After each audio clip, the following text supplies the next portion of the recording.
I wanted to share with you guys a concept that I talk about a lot when I am in people's homes and we're talking about how to know when it's time. And one of the measures for me that I've really begun to focus on, especially after seeing only seniors for 3 years, is that knowing when it's time absolutely is really, really different for obviously for every dog and every person.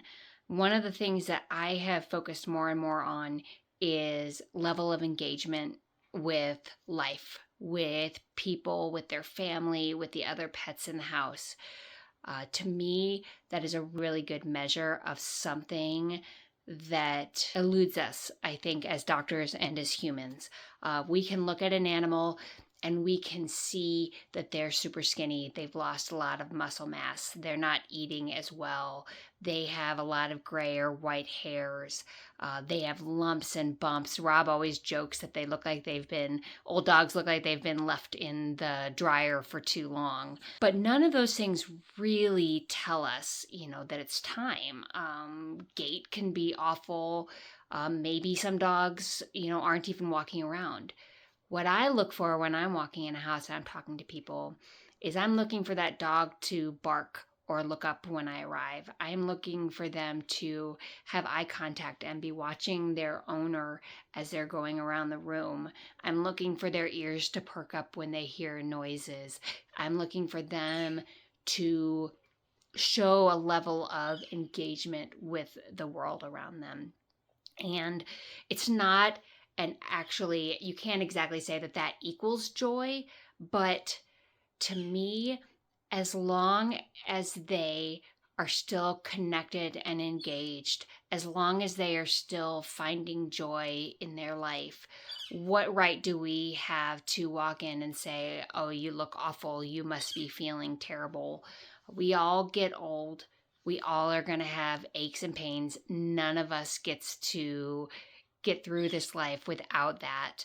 We're all going to have lumps and bumps, but there is this invisible line where beneath this line, those aches and pains, the cognitive impairment, the inability to move around is not so much that it keeps us from being engaged, from finding joy in life. And on the other side of that line, all of those things that are weighing on us are essentially, dragging us down and impeding our ability to connect and engage and find joy in our life.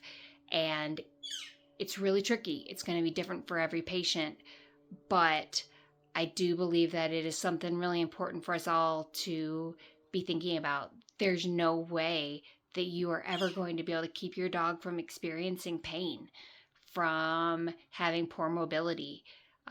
And so rather than beating ourselves up about that, why don't we keep an eye on how connected they are with all of us, whether they're still finding joy in their life, whatever that may be.